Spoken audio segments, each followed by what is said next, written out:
প্রেক্ষিতে আমরা বাঁকুড়া বিধানসভার 4 নম্বর মন্ডলের পক্ষ থেকে সমস্ত মায়েদের রাজ্য সভাপতিদের একটাই বার্তা দিতে চাই, আপনারা এগিয়ে আসুন।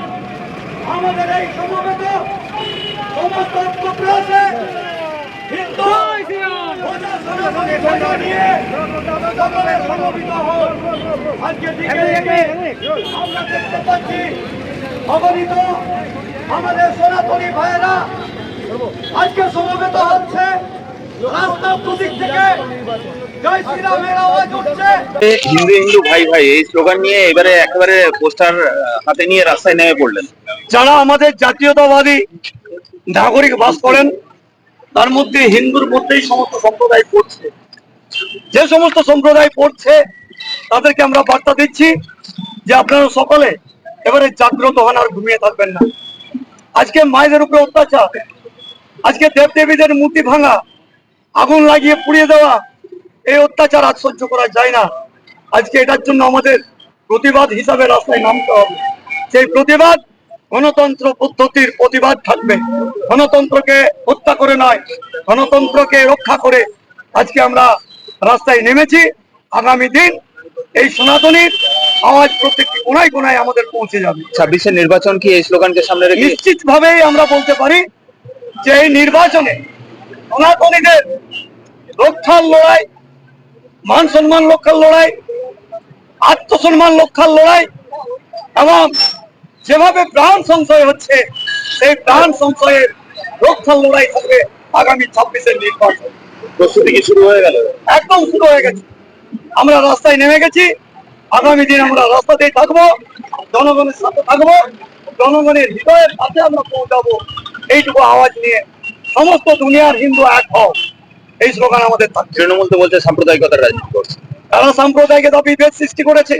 ভারতবর্ষকে যারা ভাগ করেছিল দ্বিজাতি তত্ত্বের ভিত্তিতে, তাদেরই ঔরসজাত সন্তানেরা। এই কংগ্রেস, জওয়াহরলাল নেহরু, মোহাম্মদ আলী জিন্নাহ যখন দ্বিজাতি তত্ত্বের ভিত্তিতে ভাগকে ভাগই করেছিল, কেন সেদিন পাকিস্তানে ফিরিয়ে নেয়নি এই একটা সম্প্রদায়কে? ভারতবর্ষের বীজ তারা রোপণ করে গেছে। তারাই হচ্ছে প্রকৃত সাম্প্রদায়িক, যারা ক্ষমতার লোভে সাম্প্রদায়িকতার উস্কানি দিয়ে, সাম্প্রদায়িকতার নামাবলী গায়ে দিয়ে এই দেশে ক্ষমতায় এসেছে, তাদেরকে ছুড়ে ফেলেছে। আজকে 34 বছরের সিপিএমকে ছুড়ে ফেলবে এই 13 বছরের এই ক্ষমতাসীন সরকারটাকে, যারা বুর্জোয়ার দল করছে, ধর্মের ভিত্তিতে যারা দেশকে প্রকৃতভাবে ভাগ করে গেছে, তাদেরকে ছুড়ে ফেলবে। যে আজকে আমাদের এক হতে হবে। আমরা পশ্চিম বাংলাকে বাংলাদেশ হতে দেব না। এখানে যেভাবে সমস্ত দলমত নির্বিশেষে আমরা যেভাবে বাস করছি, আমরা সেইভাবে সহাবস্থান করতে চাই। সমস্ত হিন্দু যদি আজকে এক ছাতার তলায় থাকে, সেখানে সবাই শান্তিভাবে বাস করতে পারবে, শান্তিভাবে পুজো হবে, সমস্ত দেবদেবী অর্চনা হবে। এটাই তারা বার্তা দিচ্ছে। বিধানসভা নির্বাচনে প্রচার শুরু করে দিয়েছে দেখেন। একদম, আমরা তো এটাকে আজকে নয়, আমাদের ভারতীয় জনতা পার্টির 365 দিন নির্বাচনের জন্য আমাদের প্রস্তুত থাকতে হয়। হয়তো ভোট যত এগিয়ে আসবে সেইটা তত বেশি আমাদের আরো তীব্রতর হবে। এটাই হচ্ছে বার্তা আমাদের। বিশেষ আজকে যে আমরা নির্বাচনী প্রচার, এটা আজকে নতুন নয়, এটা আমাদের 365 কর্মীকে বলতে শোনা যাচ্ছে যে 26-এ বিজেপির বিধায়ক নীলাদ্রি শেখ তারাকে ভোট দিতে। না না না, এটা নয়। ওটা বলেছে, এটা বলতে গিয়ে হয়তো আমি সামনে দাঁড়িয়ে আছি বলে হয়তো মাথার মধ্যে চলে আসছে নামগুলো। এটা নয়, এটা কোনোভাবেই নয়। বিজেপির সরকার চাই, যেই থাকুক, ভারতীয় জনতা পার্টির পদ্মফুল প্রতীক সেখান থেকে জয়লাভ করবে, এটুকু আমরা রাখি। তার কারণ হচ্ছে ভগবান পুরুষোত্তম শ্রীরামচন্দ্র মায়ের বোধন করেছিলেন এই অষ্টদল পদ্ম। সেই অষ্টদল পদ্ম হচ্ছে আমাদের শক্তি। সেই শক্তি নিয়ে আমরা, সেই প্রতীক চিহ্ন নিয়ে আমরা রাস্তায় নেমেছি। এবং সবচেয়ে বড় হচ্ছে যে ওঙ্কার, অর্থাৎ ভগবান যে বোধন করেছিলেন, এই যে ওঙ্কার প্রতীক, শক্তির প্রতীক, ভগবান পুরুষোত্তম শ্রীরামচন্দ্রের যে ধ্বজা, সেই ধ্বজা নিয়ে আমরা রাস্তায় নেমেছি। মিছিলে কি ভোট বাক্সে প্রভাব পড়বে মনে হয়? দেখুন, সনাতনীদেরকে এক হতে হবে। আজকে একমাত্র ভারতীয় জনতা পার্টি সনাতনীদের কথা বলে, ভারত মাতার নামে জয়ধ্বনি দেয়, জয় শ্রীরাম বলে। আর তাতে সমস্ত যে সেকুলার টাইপ যে দলগুলো রয়েছে, আঞ্চলিক দলগুলো রয়েছে, তাদের এতে মাথা ব্যথার কারণ হয়ে যাচ্ছে। এখান থেকে বুঝতে পারা যাচ্ছে যে তারা আজকে ভারতবর্ষের সনাতনীকে বিশ্বাস করে না, ভারতবর্ষের পরম্পরাকে বিশ্বাস করে না, তারা গদিকে বিশ্বাস করে। তাই সেই গদিকেই যদি, সেই সনাতনীদের যদি সম্মান দিতে হয়, তাহলে ভারতীয় জনতা পার্টিকে সম্মান দিতে হবে। সেটাই হচ্ছে আজকে তাদের মূল বিষয়।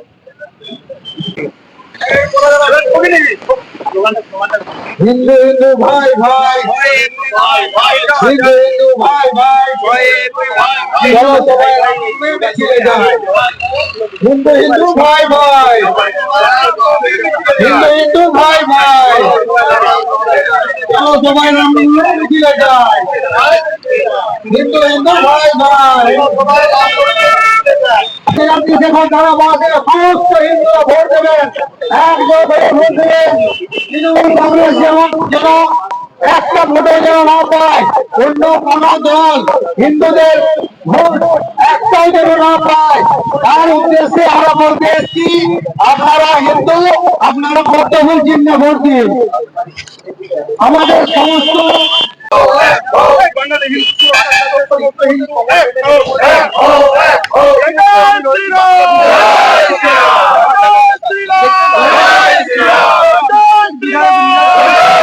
আচ্ছা, আজকের আপনাদের যে মিছিল, এতে মূলত আপনাদের লক্ষ্য কি, বা আপনারা কিসের জন্য এই মিছিল বের করেছেন যদি একটু বলেন। আমরা সমস্ত হিন্দুদের একত্রিত করতে চাইছি। পশ্চিম বাংলাকে বাংলাদেশ করতে চাইছে তৃণমূল কংগ্রেস। সেই জন্য আমরা আজকে রাস্তায় বেরিয়েছি এবং কিছু কিছু মানুষের কাছে দেখা করলাম, সমস্ত হিন্দু সাধু সন্ন্যাসী, সমস্ত মানুষকে একত্রিত করার চেষ্টা। 2026 পর্যন্ত আমাদের 70% হিন্দু এক হয়ে ভারতীয় জনতা পার্টির পক্ষে যেন ভোট দেয়, সেই চেষ্টা করছি। সমস্ত হিন্দু বিরোধী দল তৃণমূল কংগ্রেস, সিপিএম আর কংগ্রেস, এই তিনটি দল মিলে সংখ্যালঘুদের তোষণ করছে। তার প্রতিবাদে আমরা রাস্তায় নেমেছি, রাস্তায় নেমে প্রতিবাদ করছি, যাতে সংখ্যালঘুরা এক হয়ে তৃণমূল কংগ্রেসকে যেন ভোট দিচ্ছে, সেই রকম আমরাও আজকে রাস্তায় নেমেছি। ভারতীয় জনতা পার্টির পক্ষে সমস্ত হিন্দুরা ভোট দেবে আগামী দিনে। আচ্ছা, আপনারা বলছেন যে হিন্দু হিন্দু ভাই ভাই, গরিব হিন্দুর বাড়ি নাই, অর্থাৎ বাড়ি নিয়েও হিন্দুরা কি বঞ্চিত আপনাদের হিসাবে? সমস্ত হিন্দুরা বাড়ির থেকে বঞ্চিত আছে। আজকে দেখুন, আমাদের যে ওবিসি, সেই ওবিসিটাও একটা সংখ্যালঘু সম্প্রদায়কে দিয়ে দিয়েছে। আমরা কোনো সুযোগ সুবিধা পাইনি, আমরা নিজেরা ওবিসি। তাহলে হিন্দুদের মধ্যে, জাতির মধ্যে ভাগাভাগি করে আজকে হিন্দুদের শেষ করে দিতে চাইছে তৃণমূল কংগ্রেস। সেই জন্য আমরা প্রতিবাদে নেমেছি। আপনার কাছে স্লোগান রয়েছে হিন্দু হিন্দু ভাই ভাই, পশ্চিম বাংলায় কোনো চাকরি নাই, এটাও কি আপনাদের আগামী দিনের ইস্যু থাকছে? অবশ্যই বিগত দিনে আমরা দেখেছি যে বিভিন্ন মেরিট লিস্টে যে নাম বেরিয়েছে, তাতে করে একটি বিশেষ সম্প্রদায়ের মানুষের নাম সবচেয়ে বেশি। তারা বিভিন্ন চাকরি, WBCS থেকে শুরু করে বিভিন্ন সরকারি চাকরিতে একটি সম্প্রদায়ের মানুষ কিভাবে তারা চাকরি পাচ্ছে, কোন সোর্সে পাচ্ছে আমরা জানি না, কিন্তু মেরিট লিস্টে আপনি যদি দেখেন, 10টা মেরিট লিস্ট যদি আপনি খুঁজে বের করেন, তাহলে আপনি দেখতে পাবেন যে বেশিরভাগ একটি সম্প্রদায়ের মানুষ চাকরি পেয়েছে। তার জন্য বলছি আমরা যে হিন্দু হিন্দু ভাই ভাই, কিন্তু হিন্দু বাঙালির চাকরি নেই। তার কারণ হচ্ছে একটি সম্প্রদায় কিভাবে পাচ্ছে, এটা তদন্তের বিষয়। যদি কোনোদিন ভবিষ্যতে, যেদিন আমাদের বিজেপি সরকার আসবে, আমরা এটা তদন্ত করব। আপনার নাম? বিকাশ তেওয়ারি। আপনার স্লোগানে দেখা যাচ্ছে হিন্দু হিন্দু ভাই ভাই, সন্দেশখালীর হিন্দু মহিলারা তৃণমূল নেতাদের কাছে কেন মার খায়, মুখ্যমন্ত্রীর কাছে জবাব চাই। যেখানে হিন্দুদের সংখ্যালঘু, সেখানেই হিন্দুদের উপর অত্যাচার। সেটা পশ্চিম বাংলার যে কোনো জায়গায় হোক আর বাংলাদেশে হোক, হিন্দুরা সংখ্যালঘু যেখানে, সেখানেই হিন্দুরা অত্যাচারিত হচ্ছে। যেমন বাংলাদেশ, সন্দেশখালী। অর্থাৎ আপনি বলছেন বাংলাদেশের অবস্থা আর সন্দেশখালীর অবস্থার মধ্যে কোনো তফাৎ নেই? না, কোনো তফাৎ নেই। আগামী দিনে এর প্রতিবাদে আপনারা কি করতে চাইছেন? সমস্ত হিন্দুকে এক হওয়ার জন্য আমরা ডাক দিয়েছি। সমস্ত সনাতনী হিন্দুদের আমরা একত্রিত করতে চাই, 2026-এ ভোটে লড়তে চাই। আপনার নাম? আমার নাম শীতাংশু রায়, মন্ডল 4-এর GS সাধারণ সম্পাদক। হিন্দু হিন্দু ভাই ভাই, হিন্দু হিন্দু ভাই ভাই। নমস্কার দর্শক বন্ধু, এইমাত্র যে ভিডিওটি দেখলেন, এটি বাঁকুড়া বিধানসভার অন্তর্গত 4 নম্বর মন্ডল, তার জগদল্লা 1 নম্বর গ্রাম পঞ্চায়েত, এবং লোকেশনটির নাম ধলডাঙ্গা। ভিডিওটা আপনাদের কাছে নিয়ে আসার বিশেষ উদ্দেশ্য হলো, কিছুদিন আগেই মিডিয়া বা সোশ্যাল মিডিয়ায় দেখছিলেন হিন্দুত্ববাদ নিয়ে স্লোগান। আহ, এটা প্রথম শুরু হলো বাঁকুড়ায়। স্থানীয় নেতা বিকাশ ঘোষের হাত ধরে, তার মস্তিষ্ক প্রসূত, এবং সেটা নিয়ে পরবর্তীকালে আমরা দেখলাম হুগলি এবং অন্যান্য জায়গায় এটা একটা ট্রেন্ডের আকার ধারণ করছে, এবং এর পাশাপাশি তৃণমূলের পাল্টা আবার স্লোগান দেওয়ার চেষ্টা করছে। আজকে এই মিছিলে হাঁটলেন 252 নম্বর বিধানসভার বিধায়ক শ্রী নীলাদ্রি শেখর দানা। তার সাংবাদিকদের সঙ্গে যে কথোপকথন, তাতে কয়েকটা জিনিস উঠে এলো, এবং তার পাশাপাশি আমি বিকাশ ঘোষ, বিকাশ তেওয়ারি, শীতাংশু রায়, এদের যে বক্তব্য শুনলাম, এবং খুব ভালো করে আপনারা যদি লক্ষ্য করে থাকেন ভিডিওটায়, প্রত্যেকের হাতে কিছু প্ল্যাকার্ড ছিল এবং তাতে কিছু স্লোগান ছিল। তো তার বিশ্লেষণ বলতে পারেন এই ভিডিওটার আমি করার চেষ্টা করবো আপনাদের। প্রথমত বলি, এটা যেটা দেখছেন এটা টিজার, ট্রেলারও নয়, 2026-এর। আমার যেটুকু ধারণা, রাজনৈতিক জ্ঞান, আমি তার ভিত্তিতে বলছি, পশ্চিমবঙ্গে এবার দিল্লি মডেলকে ফলো করতে চলেছে বিজেপি। অলরেডি রাজ্যে আরএসএস প্রমুখ মোহন ভাগবতজি এসেছেন, থেকেছেন, সভা করে গেছেন। এক কথায় খোলাখুলি ভাবে রাজনীতিতে হিন্দুত্ববাদকে নিয়ে আসছে বিজেপি। বিজেপির যা স্ট্র্যাটেজি দেখা যাচ্ছে, আগামী দিনের ভোটে সে বিজেপি ফোকাস করছে তার 70% যে হিন্দু ভোট, তার উপরে। তৃণমূল প্রসঙ্গ করে একজন সাংবাদিক জানতে চাইলেন এমএলএ এর কাছে যে এটাকে তৃণমূল সাম্প্রদায়িক রাজনৈতিক উদ্দেশ্য প্রণোদিত বলছেন। কিন্তু এখানে একটা জিনিস বলার, যে অলরেডি আমাদের মাননীয় মুখ্যমন্ত্রী একটি বিশেষ সম্প্রদায়কে বিগত 14 বছরের রাজনৈতিক ক্ষমতা দখলের পর থেকে, 14 বছরের আগে তিনি যখন ছিলেন, এতটা হয়তো ক্ষমতা দখলের পর যে রূপটা দেখাচ্ছেন সেটা পশ্চিমবঙ্গের মানুষকে দেখাননি। এবং এই 14 বছরে তিনি বারবার দেখিয়ে দিয়েছেন যে তিনি একটি বিশেষ সম্প্রদায়ের মুখ্যমন্ত্রী। তিনি তাদের ধর্মীয় আচার অনুষ্ঠান সর্বত্র তাকে আমরা খোলাখুলি ভাবে দেখেছি, তাদেরকে বাড়তি বেনিফিট দেওয়া, এবং ইদানিং তার দলের মন্ত্রী নেতারা তো প্রকাশ্যে কেউ ইসলামে আসার দাওয়াতে ইসলাম দিচ্ছেন, কেউ সরাসরি বলছেন যে হিন্দুরা ভোটের সময় খেয়ে দিয়ে ঘুমোয়, আমাদের সম্প্রদায়ের লোক ভোট করে। এইগুলো কোথাও না কোথাও পশ্চিমবঙ্গের পরিবেশকে অলরেডি দূষিত করে তুলেছে। আজকে যারা বিজেপির হিন্দুত্ববাদে সাম্প্রদায়িকতা খুঁজছেন, তারা তখন কোথায় ছিলেন যখন একটি বিশেষ সম্প্রদায়কে রুলিং পার্টি যে ক্ষমতায় আছে সে সব রকমের সুবিধা দিচ্ছিল। রাস্তায় বেরিয়ে দেখবেন এরকম প্রায় চোখে পড়ে যে আপনি হেলমেট পরেননি, পুলিশ আপনার ফাইন করছে, অথচ আপনার মাথায় ফেজ টুপি থাকলে আপনি হেলমেটের ধার ধারেন না, পুলিশ আপনাকে কিছু করে না। পাশাপাশি যেটা আরেকটা জিনিস এই ইন্টারভিউ আমি লক্ষ্য করলাম, বাংলাদেশ এবং সন্দেশখালীকে বিজেপির কার্যকর্তা তথা নেতৃত্ব এক করে দিচ্ছেন। অর্থাৎ বাংলাদেশের যে অবস্থা তার সঙ্গে সন্দেশখালী, শেখ শাহজাহানের এলাকার কোনো বিশেষ তফাৎ নেই, এবং আগামী দিনে বাংলাদেশ হতে যাচ্ছে। এটাকে আটকানোর জন্য বিজেপি দিল্লি মডেলকে ফলো করছে, আরএসএস কে এন্ট্রি দিয়েছে। কিন্তু এখানে প্রশ্ন হচ্ছে যে হিন্দুরা সাধারণভাবে আমরা দেখি, বিশেষত হিন্দু বলতে আমি বাঙালিদের এখানে স্পেসিফিক কথা বলছি, আদার স্টেটে হিন্দুত্ববাদের একটা বিশেষ জায়গা আছে, কিন্তু আমাদের বাঙালিরা সাধারণভাবে দেখবেন ভোটের দিন, যেটা হুমায়ুন কবির বলেছেন খুব একটা ভুল নয়, খাসির দোকানে গিয়ে মাংস এনে দুপুরবেলা মাংস ভাত খেয়ে ঘুমাবো, ছুটির দিন এনজয় করব, আর পাড়ার মোড়ে গিয়ে পেপার পড়তে পড়তে, চা খেতে খেতে আলোচনা করব দেশটা রসাতলে যাচ্ছে। রাস্তায় বেরিয়ে কিন্তু কোনো অন্যায়ের প্রতিবাদ সচরাচর বাঙালি করে না। এবং একটা পরিসংখ্যান দেখছিলাম যেখানে ভারতবর্ষের 6% হিন্দু,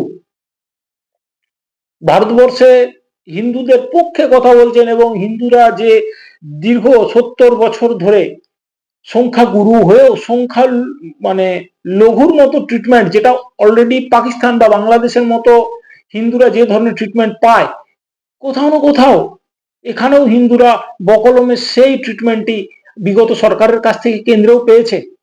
যেখানে ওয়াকফ বোর্ড নিয়ে, এটা নিয়ে অবশ্যই একদিন কথা বলবো, ওয়াকফ বোর্ড নিয়ে তাকে সরাসরি সম্পত্তি দেওয়ার জন্য কেন্দ্র সরকার এগিয়ে এসেছে, দিয়েছে। রেলের থেকে পরেই যদি কারো বেশি সম্পত্তি থেকে থাকে সেটা ওয়াকফ বোর্ডের। সেখানে যে দেশে 80% হিন্দুর বাস, হিন্দুরা কিন্তু বঞ্চিত। আর এই হিন্দু সমাজ সাধারণভাবে তেলের দাম, পেঁয়াজের দাম, পেট্রোলের দাম এই নিয়ে কথা বলতে ভালোবাসে, ভাবতে ভালোবাসে। আদতে বিশ্বের একমাত্র শেষ আস্তানা ভারতবর্ষ, সেটা যদি ইসলামিক কান্ট্রি হয়ে যায় তাহলে হিন্দু কোথায় যাবে, এটা নিয়ে কিন্তু হিন্দুর মাথা ব্যথা নেই। তো এই ঘুমন্ত হিন্দুকে জাগানোর ঠিকা নিয়েছে বিজেপি। কথাগুলো শুনতে হিন্দুদের খারাপ লাগছে, কিন্তু এটা ফ্যাক্ট। পশ্চিম, যেটা বললাম যে ভারতবর্ষের 6% হিন্দু হিন্দুত্ব বাদ নিয়ে মাথা ঘামাচ্ছে বা ভারতকে হিন্দু রাষ্ট্র করার পক্ষে কথা বলছে, বিশেষত নিজেদের অধিকার সংরক্ষণের চিন্তা ভাবনা করছে, সরকারকে জানানোর চেষ্টা করছে যে আমরা কোথাও আছি, আমরাও এই দেশেই বাস করি। বাকি 94% হিন্দু সেখানে সাইলেন্ট। তারা হয়তো ভোট বাক্সে ভোটটা দেন, বাকি সময় খুব একটা সামনে আসেন না। পশ্চিমবঙ্গের অবস্থা আরো খারাপ, বাঙালিরা এই ব্যাপারে আরো পিছিয়ে। এখন বিজেপি কি করতে চাইছে? দেখুন, বিজেপি এটা খুব ভালো করে বোঝে যে হিন্দু সামনে এসে কখনো নিজের অধিকার নিয়ে কথা বলবে না। ওই 2-4% মানুষ বলবে, বাকি মানুষ একটা বড় অংশ ভোট দিয়ে হয়তো সাহায্য করতে পারে, বাট সামনে আসবে না। এবং এর পাশাপাশি একটা বড় সমস্যা রয়েছে, হিন্দুদের মধ্যে হিন্দু বিদ্বেষী, হিন্দু বিরোধী হিন্দুর পরিমাণও অনেক আছে, যেটার অ্যাডভান্টেজ তৃণমূল নিচ্ছে। এখানে রাজ্যে বিজেপি কি করতে পারে? দেখুন, বিজেপির এখানে সব থেকে বড় ফ্যাক্টর কাজ করবে আরএসএস এই 26-এর ভোটকে পরিচালনা করবে। এবং যেটা বিরোধী দলনেতা অলরেডি বলেছেন যে আমি 170-80 বা 170 থেকে 80টা সিট আমি চাইছি, বাকিটা আমি মেদিনীপুর থেকে দেব। অর্থাৎ সংখ্যা গরিষ্ঠতার জন্য হিন্দু বহুল যে জেলাগুলি আছে তার ভোটের উপরে ভরসা করে ভোট বৈতরণী পার করতে চাইছে বিজেপি এবং ক্ষমতায় আসতে চাইছে। পাশাপাশি বিজেপির যে পরবর্তী একটা স্ট্র্যাটেজি বা লক্ষ্য রয়েছে, সেটা হলো বর্তমান রাজ্যের যে আর্থিক জায়গা, যেখানে আর্থিকভাবে রাজ্যকে বর্তমান সরকার পঙ্গু করে দিয়েছে, মানুষের রোজগার নেই, মানুষ কার্যত ভিক্ষাবৃত্তিতে অভ্যস্ত হয়ে গেছে, ভাতার উপরে নির্ভর করতে হচ্ছে মানুষকে। সেই ভাতাটা কাজে লাগিয়ে তৃণমূল আগের বারেও ভোটে এসেছে, পিকের স্ট্র্যাটেজিকে কাজে লাগিয়েছে। এইবারেও আমরা নিশ্চিত যে ভোটের আগে ভাতার পরিমাণ কিছু বৃদ্ধি পাবে। সেটাকে কাউন্টার করার জন্য যেটা এমএলএ সাহেব বললেন যে 3000 টাকা আমরা ভাতা দেবো, অর্থাৎ লক্ষ্মীর ভান্ডারকে কাউন্টার করতে হবে। পাশাপাশি চাকরিতে যে দুর্নীতি হচ্ছে এবং একটি বিশেষ সম্প্রদায়ের মানুষকে চাকরি পাইয়ে দেওয়া হচ্ছে, সেটার তদন্তের কথা বললেন স্থানীয় বিজেপি নেতৃত্ব। অর্থাৎ কিনা বিজেপি কোথাও না কোথাও পুরোপুরি স্ট্র্যাটেজি বানিয়ে নিয়েছে যে 26 সালে ক্ষমতায় আসতে হবে এবং তার জন্য আমাদের ফোকাস করতে হবে হিন্দু ভোটের উপরে। এই যে মিছিলটা লক্ষ্য করলেন, এই মিছিলটার মূল বিষয় ছিল কিন্তু রামনবমীর দিন, শ্রীরাম নবমীর দিন, মাফ করবেন, শ্রীরাম নবমীর দিন ভগবান শ্রী রামচন্দ্রের যে শোভাযাত্রা বের হবে, সেই বর্ণাঢ্য শোভাযাত্রায় আপামর হিন্দুকে ইনভাইট করা, আমন্ত্রণ দেওয়ার জন্য এই মিছিল ছিল। আপনারা খুব ভালো করে যদি ফ্লেক্স বা ব্যানার গুলোকে লক্ষ্য করেন, পাশাপাশি এর যে মডেলটা ছিল সেটা ছিল একটা রাজনৈতিক মডেল, যেখানে পশ্চিমবঙ্গের বর্তমান দুরবস্থা এবং হিন্দুদের বঞ্চনার কথা উঠে এসেছে। এক কথায় বিজেপির রণনীতিতে পরিষ্কার এবারে হিন্দুত্ববাদ রয়েছে। স্ট্র্যাটেজিক্যালি বিজেপি ভাবছে কিভাবে হিন্দু ভোটকে একত্রিত করা যায়, এবং আমার বিশ্বাস আগামী দিনে এই মডেলটা গোটা পশ্চিমবঙ্গে ছড়িয়ে যাবে। বিজেপি সামনে থেকে এসে হিন্দুত্ববাদের প্রচার প্রসার করবে এবং ভোট চাইবে। সারা রাজ্যে দিনের পর দিন আপনি যদি দেখেন, যেখানেই হিন্দুরা সংখ্যালঘুতে পরিণত হয়েছে সেখানেই হিন্দুদের যে কোনো ধর্মীয় আচার অনুষ্ঠানে বাধা, মূর্তি ভেঙে দেওয়া, মন্দির ভেঙে দেওয়া এবং সাম্প্রদায়িক হিংসার শিকার হওয়াটা একটা রুটিনে পরিণত হয়ে গেছে। এবং আমার বিশ্বাস, যদি আগামী দিনে এই সরকার ক্ষমতায় আসে আবার, তাহলে এই পশ্চিমবঙ্গ ভারতবর্ষের মধ্যে একটা বিচ্ছিন্ন জায়গা হয়ে যাবে। অবভিয়াসলি এখানে হিন্দুদের বসবাস করার আর কোনো জায়গা থাকবে না। কাজেই যারা ভাবছেন যে শুধুমাত্র চাল ডাল পেঁয়াজের দাম নিয়ে শুধুমাত্র ভাববো, মাসের শেষে ভাতা নিয়ে ভোট দেবো, ভেবে রাখুন আপনার ঘর বাড়ি দুয়ার সবকিছু আপনার চলে যাবে, ছিনিয়ে নেওয়া হবে আপনার কাছ থেকে। আপনার নিজের ভবিষ্যৎ আপনাকে নিজেকে ভাবতে হবে। নমস্কার।